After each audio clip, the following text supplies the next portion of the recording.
বন্ধুর মাকে বাড়িতে একা পেয়ে যেভাবে কাজ করলাম গল্পটি সম্পূর্ণ শুনলে আপনাদের মেশিন দিয়ে টপ টপ করে পানি চলে আসবে। আপনারা হাতের কাজ করতে বাধ্য হবেন। হাতের কাজ করার আগে অবশ্যই হাতের কাছে টিস্যু রাখবেন এবং গল্পটি শোনার আগে কানে হেডফোন লাগিয়ে নিবেন। আমি চাকরির খোঁজে শহরে এসেছিলাম, তখনই আমার বন্ধু আমাকে তার বাড়িতে থাকার জন্য জিদ করল। সে তার মায়ের দেখাশোনা করার জন্য বলল এবং নিজে উচ্চশিক্ষার জন্য বিদেশ চলে গেল। যেই সে বিদেশে গেল, তার মায়ের আমার প্রতি আচরণ বদলাতে শুরু করল। সে প্রায়ই আমাকে তার ঘরে ডাকত। একবার তো সে মিথ্যা অজুহাত তৈরি করে বলল যে তার খুব ভয় লাগছে এবং আমাকে তার ঘরে ডাকল। সেই রাতে যখন আমি তার পাশে ঘুমাচ্ছিলাম, তখন আঙ্কেল হঠাৎ আমার মাথায় হাত বুলিয়ে এক ভিন্ন ভঙ্গিতে বলল, মোহন, আমি জানতাম না তোমার বয়সের ছেলেরা এত বড় এবং বুদ্ধিমান হয় কি। এতটা বলেই আঙ্কেল হাতেই। হ্যালো বন্ধুরা, আজকের এই অনন্য গল্পে আপনাদের সবাইকে স্বাগতম। আমার নাম মোহন। আমি এইমাত্র চাকরির জন্য শহরে এসেছি। শহরে আসার খবর আমি আমার বন্ধু বিকাশকে দিয়েছিলাম। বিকাশ আমার সোশ্যাল মিডিয়ার বন্ধু ছিল। আমাদের বন্ধুত্ব ডিজিটাল ছিল, কিন্তু খুব গভীর। যেই আমি শহরে পৌঁছালাম, বিকাশ আমাকে স্টেশন থেকে নিতে এল এবং সেখান থেকে সরাসরি তার বাড়িতে নিয়ে গেল। বিকাশের বাড়িতে পৌঁছেই আমার নজর পড়ল এক সুন্দরী মহিলার উপর এবং আমি তাকে বিকাশের বোন ভেবে নিলাম। তখনই বিকাশ আমার ভুল ভাঙিয়ে দিয়ে বলল, মোহন, এটা আমার বোন নয়, এটা আমার মা গু। আঙ্কেল এত সুন্দর এবং যুবতী দেখাচ্ছিলেন যে আমি তাকে তার বোন ভেবেছিলাম। আঙ্কেল একজন যুবতী মেয়ের মতো লাগছিল। আমি তাকে আগে কখনো দেখিনি, তাই আমার ভ্রম হওয়া স্বাভাবিক ছিল। সেই দিন বিকাশের সাথে দেখা করে আমি খুব খুশি হয়েছিলাম। দুপুরের খাবারের পর আমি সেখান থেকে বের হতে লাগলাম, কারণ আমাকে আমার থাকার ব্যবস্থা দেখতে হবে। আমি বললাম আমার কাজ আছে এবং সেখান থেকে বের হতে লাগলাম, তখনই বিকাশ আমাকে থামাল। সে বলল, মোহন, তুমি হোস্টেল বা ভাড়া বাড়ি খুঁজছ কেন? যখন তোমার নিজের বাড়ি আছে তখন তোমার হোস্টেলে থাকা ঠিক নয়। তখন আমি বললাম, নিজের বাড়ি? এতে বিকাশ বলল, আমার বন্ধু, এত তাড়াতাড়ি তুমি আমাকে পরায়া করে দিলে? আমি শহুরে হতে পারি, কিন্তু আমিও বন্ধুত্ব রাখতে জানি। দেখো, এই বাড়িতে আমি এবং আমার মা থাকি। এখানে তুমি সহজেই অ্যাডজাস্ট করতে পারবে। যাই হোক, এখন আমি আমার উচ্চশিক্ষার জন্য কয়েক বছরের জন্য বিদেশ যাচ্ছি, তাই মায়ের দেখাশোনার জন্য তার কারও প্রয়োজন হবে। আমার বিদেশ যাওয়ার পর তুমিও আমার মতো আমার মায়ের দেখাশোনা করবে কি? বিকাশের কথা শুনে আমি আবেগপ্রবণ হয়ে গিয়েছিলাম, কারণ সে আমাকে পরায়া মনে করেনি, বরং নিজের মতো মনে করেছিল। বিকাশের কথাকে সমর্থন করে তার মাও বললেন, হ্যাঁ মোহন, বিকাশ ঠিক বলছে। যদি আমার বিকাশ বেটা বিদেশ চলে যায়, তাহলে দ্বিতীয় বেটা কি আমার কাছে থাকতে পারবে না? ঈশ্বর তোমাকে সঠিক সময়ে এখানে পাঠিয়েছেন, এর মানে ঈশ্বরের ইচ্ছা ছিল তুমি এখানে আমার সাথে থাকো। তাদের অনুরোধ এত বেড়ে গিয়েছিল যে আমি তাদের না করতে পারলাম না। দুদিন পর বিকাশ বিদেশ যাওয়ার ছিল। তার যাওয়ার পর আমি বাড়িতে আঙ্কেলের সাথে একা থাকলাম। নিজের বাড়ির পরিস্থিতি মাথায় রেখে আমি তাড়াতাড়ি চাকরি পেয়ে গিয়েছিলাম। 22 বছর বয়সে উচ্চশিক্ষার চিন্তা আমি ছেড়ে দিয়েছিলাম এবং টাকা কামানোর জন্য চাকরি জয়েন করলাম।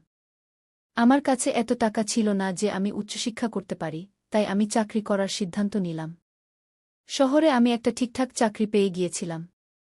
এদিকে বিকাশের ভাগ্য খুব ভালো ছিল যে সে 22 বছর বয়সে বিদেশে পড়ার সুযোগ পেয়েছিল।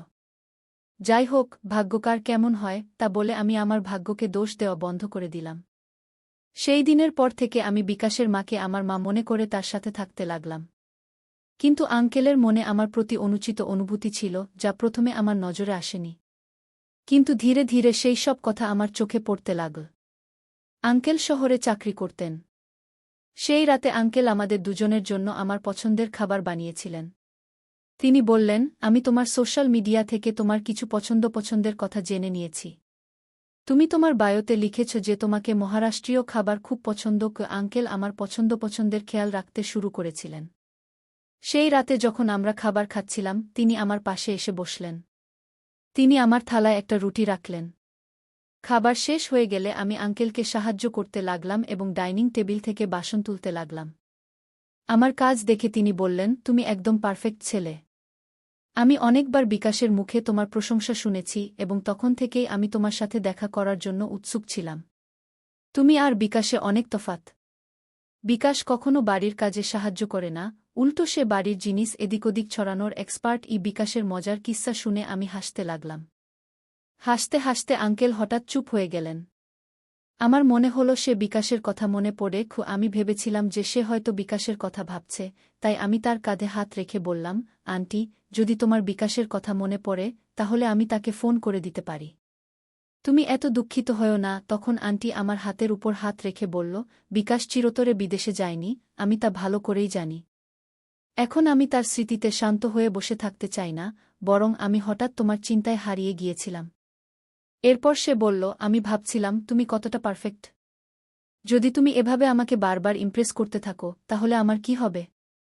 তুমি আমাকে এভাবে বারবার ইমপ্রেস করো না, নইলে তোমার পক্ষে আমাকে সামলানো কঠিন হয়ে যাবে। এ কথা বলে আন্টি আমার হাত থেকে প্লেট নিয়ে রান্নাঘরে চলে গেল। কিছুক্ষণ আমি একই জায়গায় দাঁড়িয়ে থাকলাম। আন্টির কথাগুলো আমার মাথার উপর দিয়ে চলে গেল।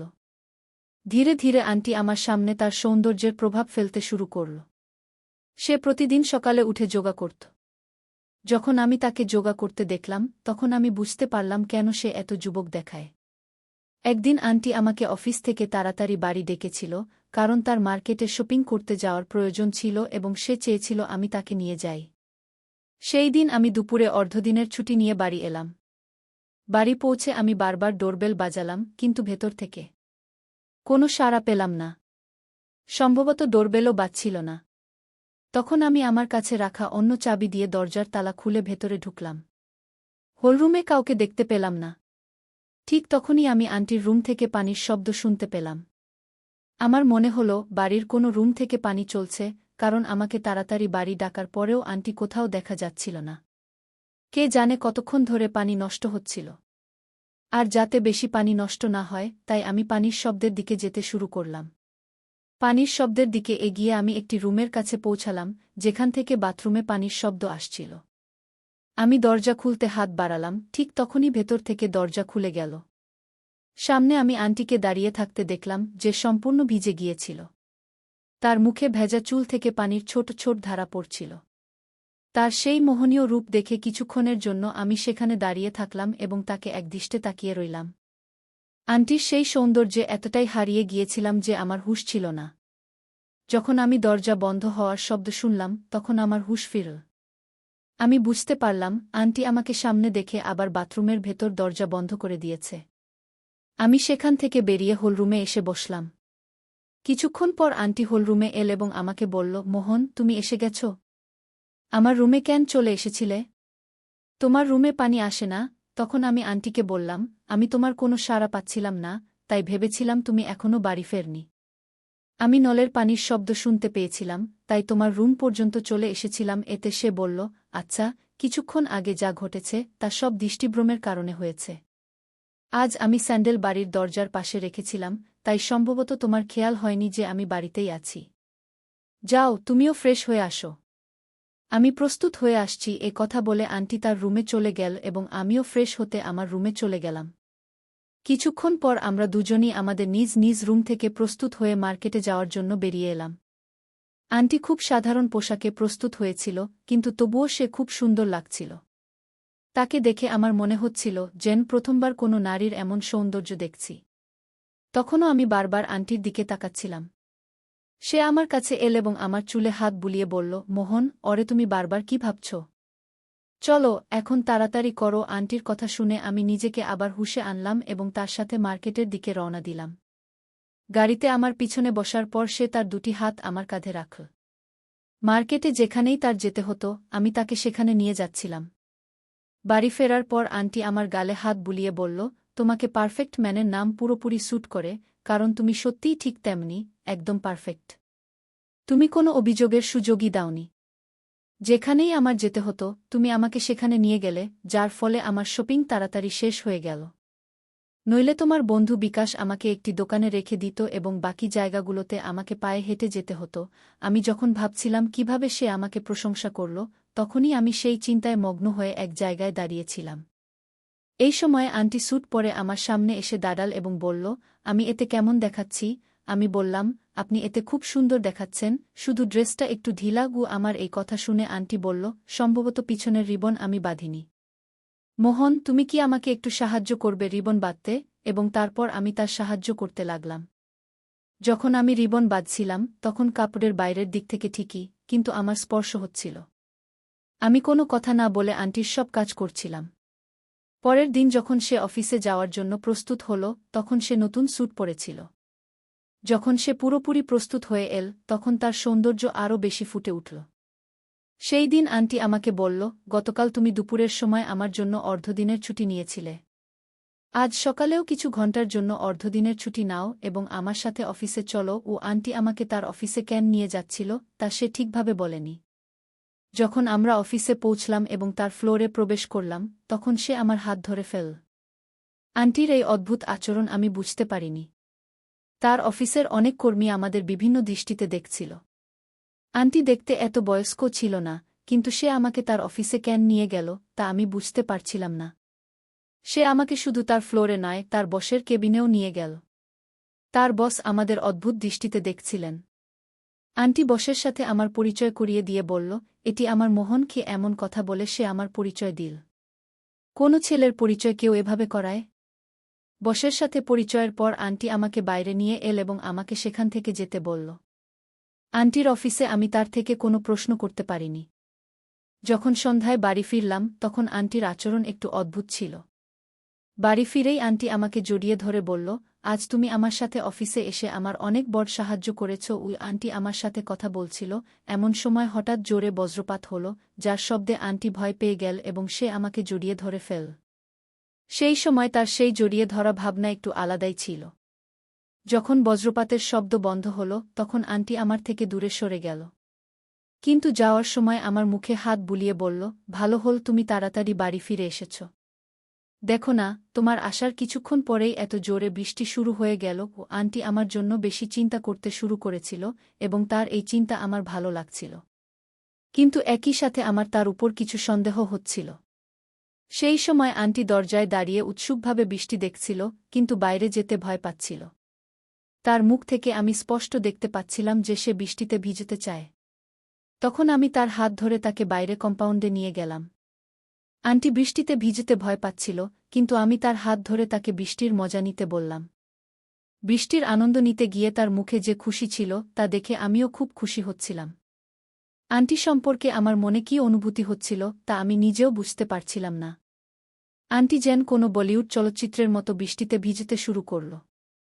সে বৃষ্টিতে মেতে গিয়ে বারবার আমার চারপাশে ঘুরছিল এবং আমার হাত ধরে নাচার চেষ্টা করছিল।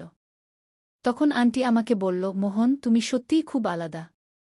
আজ তোমার সাথে পানিতে ভিজতে গিয়ে আমার মনে হচ্ছে যেন আমি কোনো চলচ্চিত্রের নায়িকা আর তুমি আমার নায়ক। ও আন্টি এই সব কথা খুব স্বাভাবিকভাবে বলে দিল, কিন্তু আমার মনে এর প্রভাব একটু আলাদা রকম হচ্ছিল। বাড়িতে ঢোকার সাথে সাথেই আন্টি আমার জন্য তোয়ালে নিয়ে এল এবং নিজের হাতে আমার চুল মুছতে লাগল। তখনই আমাদের চোখে চোখ পড়ল এবং আন্টি আমাকে খুব স্নেহের দৃষ্টিতে দেখছিল। আন্টি বলল, মোহন, তুমি যেভাবে আমার সাথে কথা বল তা বিকাশ কখনো বলেনি। সে তো সবসময় তার পড়াশোনায় ব্যস্ত থাকত। সে কথা বলছিল। এমন সময় আমি তাকে জিজ্ঞাসা করলাম, আন্টি, তুমি তোমার বসের সাথে আমার পরিচয় আমার মোহন বলে কেন করালে? এর মানে কি? এটি শুনে আন্টি একদম চমকে গেল এবং সেখান থেকে চলে গেল।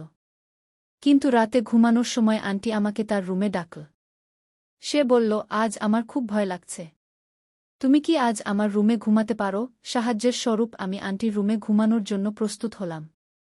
সেই রাতে আন্টির রুমে ঘুমানোর সময় আমার বারবার মনে হচ্ছিল যেন কেউ আমাদের রুমের গুপ্তচরবৃত্তি করছে। আমার চোখ কখনো দরজায়, কখনো জানালায় যাচ্ছিল। ঘুমানোর আগে আমি আন্টির দিকে তাকালাম, তখন সে আমাকে দেখছিল। আন্টি বলল, মোহন, তুমি এখনো ঘুমাওনি? আমি উত্তর দিলাম, আমার মনে হচ্ছে কেউ এই রুমের গুপ্তচরবৃত্তি করছে। এতে আন্টি বলল, আমাকেও তখন থেকে এটি ঠিক এমনই মনে হচ্ছিল, তাই আমিও ঘুমাতে পারিনি। সম্ভবত এটি আমাদের ভ্রম ছিল। এ কথা বলে আন্টি আমাকে স্পর্শ করে ঘুমানোর চেষ্টা করলেন। কিছুক্ষণ পরই হঠাৎ ঘরের লাইট চলে গেল এবং কেউ মায়ের কণ্ঠে ডাক দিল। এই আওয়াজে আমার এবং আন্টির ঘুম ভেঙে গেল। উঠে দেখলাম বিকাশ সামনে দাঁড়িয়ে আছে। সে আমাদের দিকে তাকিয়েছিল এবং তার মাকে বলল, মা, তুমি এটা কি করছ? মোহন আমার বন্ধু। তোমার জন্য এমন আচরণ শোভনীয় নয়। এখন তোমাকে মা বলতেও আমার লজ্জা হচ্ছে। আমি বিকাশকে বললাম, বিকাশ, তুমি অকারণে এমন ভাবো না। আন্টির ভয় হচ্ছিল, তাই তিনি আমাকে তার ঘরে ঘুমাতে ডেকেছিলেন। কিন্তু আন্টি যেভাবে আমাকে স্পর্শ করেছিলেন তা দেখে যে কেউ ভুল বুঝতে পারত। বিকাশ তার মায়ের উপর অযৌক্তিক কথা বলতে শুরু করল। তা শুনে মনে হচ্ছিল সে হঠাৎ বাড়ি আসেনি, বরং এটি তার কোনো পরিকল্পনা ছিল। আমি বিকাশকে বললাম, বিকাশ, এত ছোট বিষয়ে তুমি আন্টির উপর কিভাবে এমন অভিযোগ করতে পার? তুমি নিশ্চয়ই অন্য কোনো রাগ প্রকাশ করছ। আর আমাকে বল, তুমি তো বিদেশে গিয়েছিলে, হঠাৎ বাড়ি কিভাবে এলো? এতে বিকাশ বলল, আমি বিদেশে যেতে পারিনি, কারণ আমার মায়ের কাছে পর্যাপ্ত টাকা ছিল না। মা টাকার ব্যবস্থা করতে পারেননি, তাই আমি আমার চাচার কাছ থেকে কিছু টাকা নিতে গিয়েছিলাম। আমি মাকে বলিনি যে আমি চাচার কাছে গিয়েছি। যেদিন আমি চাচার কাছে টাকা নিতে গিয়েছিলাম, তিনি আমাকে মায়ের সম্পর্কে কিছু কথা বলেছিলেন, যা আমি আগে লক্ষ্য করিনি। আমার চাচা আমাকে বলেছিলেন যে আমরা কয়েকবার তোমার মাকে কোনো অপরিচিত পুরুষের সাথে ঘুরতে দেখেছি। আমি তার কথায় বিশ্বাস করেছিলাম, কারণ তার কথা সন্দেহ করার কোনো কারণ ছিল না। আমার বাবা না থাকা সত্ত্বেও মা এত সাজগোজ করতেন, কিন্তু এটা কার জন্য? আমি কখনোই এদিকে মনোযোগ দিইনি। সেই দিন চাচা আমার চোখ খুলে দিয়েছিলেন। তখনই আমি পরিকল্পনা করেছিলাম যে আমি মায়ের উপর নজর রাখব। সেই সময় তুমিও শহরে আসছিলে। আমার পরিকল্পনা অনুযায়ী আমি বলেছিলাম যে আমি দেশে যাচ্ছি এবং তোমাকে মায়ের সাথে থাকার জন্য জিদ করেছিলাম। আমি জানতাম যে আমার মায়ের খারাপ প্রভাব তোমার উপরও পড়তে শুরু করবে। তোমরা দুজনের মধ্যে যা চলছিল তা আমি বুঝতে পেরেছিলাম। মোহন, আমি তোমাকে এর জন্য দোষী মনে করি না। আসলে ভুল আমার মায়ের। তার নিয়ত খারাপ। তুমি শুধু তার কথায় প্রভাবিত হয়েছ। যখন বিকাশ শান্ত হল, তখন আমি তাকে বললাম, তুমি তোমার মায়ের উপর অভিযোগ করেছ, এখন খুশি হয়েছ? এখন বল, আর কিছু বাকি আছে কি? যদি থাকে তাহলে সেটাও বলে ফেল, কারণ পরে তোমার বলার সুযোগ থাকবে না। তখন আমি বললাম, বিকাশ, তুমি আমাদের উপর নজর রেখেছ, কিন্তু যা তুমি দেখার চেষ্টা করছিলে তা তুমি দেখনি। সে আমাকে তার অফিসে নিয়ে গিয়েছিল কারণ তার নতুন বস তার উপর নজর রাখছিল এবং তার সামনে এটা প্রমাণ করতে চেয়েছিল যে সে একা নয়, তার সাথে তার যুবক ছেলেও আছে। বসকে ছেলের ভয় দেখানোর জন্য সে আমাকে অফিসে নিয়ে গিয়েছিল। আর এখনও যখন সে আমাকে স্পর্শ করে ঘুমাচ্ছিল, তখন এটা এজন্যই যে সে আমার এবং তোমার মধ্যে কোনো পার্থক্য করে না। যদি তুমি অন্যের কথা শোনার বদলে তোমার মাকে বোঝার চেষ্টা করতে, তাহলে তোমার মুখ থেকে মায়ের সম্পর্কে এমন অশোভন কথা বের হতো না। কয়েকদিনের মধ্যেই আমি বুঝতে পেরেছিলাম যে আন্টি বাড়িতে থাকা সত্ত্বেও একা ছিলেন, যদিও তার যুবক ছেলে তার সাথে ছিল। তিনি তোমার কারণে দ্বিতীয় বিয়ে করেননি। তিনি শুধু তোমার জন্যই বেঁচে ছিলেন। কিন্তু যখন তোমার উপর মায়ের দেখভালের দায়িত্ব এলো, তখন তুমি মায়ের দিকে মনোযোগ দেওয়ার বদলে নিজের জগতে হারিয়ে গিয়েছিলে এবং মানুষের কথা শুনে মায়ের উপর অবিশ্বাস প্রকাশ করেছ। আমি কথা বলছিলাম, তখন আন্টি আমার কাঁধে হাত রেখে বললেন, মোহন, তোমার মধ্যে যে বুদ্ধিমত্তা আছে সম্ভবত তা বিকাশের মধ্যে নেই। কারণ আমি তাকে কখনো কোনো কিছুর জন্য সংগ্রাম করতে দিইনি। আমি তাকে সবকিছু সময়মতো দিয়েছি। কিন্তু আজ আমার ছেলে আমার ভালোবাসার বদলা আমাকে অবিশ্বাস করে শোধ করেছে। তোমার চাচা চাচি তোমাকে আমার বিরুদ্ধে উস্কে দিয়েছে, যাতে আমাদের মধ্যে দূরত্ব তৈরি হয়। চাচির কাছে সাহায্য চাওয়ার আগে আমি তোমার চাচার কাছে তোমার বাবার সম্পত্তির অংশ চাইতে গিয়েছিলাম। কিন্তু তিনি আমাকে কিছু দিতে অস্বীকার করেছিলেন। তখন আমি তাকে হুমকি দিয়েছিলাম যে আমি তাকে আদালতে টেনে নিয়ে যাব। যে তোমার চাচার কাছে তোমার অধিকার চাইতে গিয়েছিলাম তা শুধু তোমার জন্যই ছিল। কারণ আমি তোমার সুখ নষ্ট করতে চাইনি। আমাকেও তোমাকে বড় শহরে পড়াশোনার জন্য পাঠাতে হয়েছিল। কিন্তু আমি জানতাম না যে তুমি এত তাড়াতাড়ি অন্যের কথায় প্রভাবিত হয়ে যাবে। আজ তুমি তোমার মায়ের ভালোবাসার এটাই প্রতিদান দিলে। বেটাকে এ কথা বলে আন্টি কেঁদে ফেললেন। আন্টির কথা শুনে বিকাশের বুদ্ধি ফিরে এল। সে অন্যের কথায় প্রভাবিত হয়ে তার মায়ের উপর কি শ্বাস নিচ্ছিল না এবং সে আমার ও আন্টিকে সন্দেহ করেছিল। যখন বিকাশ তার ভুল বুঝতে পারল, তখন সে কাঁদতে কাঁদতে আন্টির কাছে ক্ষমা চাইল। সে একজন মা ছিলেন, তাই তিনি তৎক্ষণাৎ তার ছেলেকে ক্ষমা করে দিলেন। ক্ষমা চাওয়ার পর সে আমাকে তার বাড়িতে থাকার জন্য জোর করতে লাগল, কিন্তু এখন আমি সেখানে থাকতে পারছিলাম না কারণ সেই মা ও ছেলের তাদের সম্পর্ক ঠিক করতে সময় প্রয়োজন ছিল। বিকাশের উচিত ছিল তার মায়ের সততা ও তার জন্য তার সংগ্রাম দেখার, কারণ সে তার মায়ের পরিশ্রমের কোনো মূল্যায়ন করত না। আমি ছোটবেলা থেকেই আমার বাড়ির দারিদ্র্য দেখেছি এবং তখন থেকেই ছোটখাটো কাজ করেছি। বন্ধুরা, আজকাল বাবা-মা তাদের সন্তানদের সব ইচ্ছা তৎক্ষণাৎ পূরণ করে দেন এবং শিশুরা তার অভ্যাস গড়ে তোলে। যদি কখনো বাবা-মা তাদের সন্তানদের কোনো ইচ্ছা পূরণ করতে না পারেন, তাহলে শিশুরা তৎক্ষণাৎ রেগে যায় এবং তাদের কাছে কটূক্তি করতে শুরু করে। এই ধরনের পরিস্থিতি এড়াতে প্রতিবার শিশুদের সব ইচ্ছা পূরণ করা উচিত নয়। মাঝে মাঝে তাদের না শব্দটির সম্মুখীন হতে দেওয়া উচিত। শিশুদের বুঝতে হবে যে বাবা মা দিনরাত তাদের জন্য কত পরিশ্রম করেন, তবেই তারা সম্পর্ক, ভালোবাসা ও টাকার প্রকৃত মূল্য বুঝতে পারবে। তাই আমার প্রিয় বন্ধুরা, আজকের আমাদের ছোট্ট গল্পটি এখানেই শেষ। আপনার মতামত কমেন্ট বক্সে জানাতে ভুলবেন না। যদি আপনি এরকম আরও আকর্ষণীয় ও রোমান্টিক গল্প শুনতে চান, তাহলে চ্যানেলটি সাবস্ক্রাইব করতে ভুলবেন না এবং বেল আইকন অন করে রাখুন যাতে আপনি আমার আসন্ন নতুন ভিডিওর নোটিফিকেশন তৎক্ষণাৎ পেতে পারেন। আগামীকাল আবারও একটি নতুন গল্প নিয়ে দেখা হবে। ধন্যবাদ।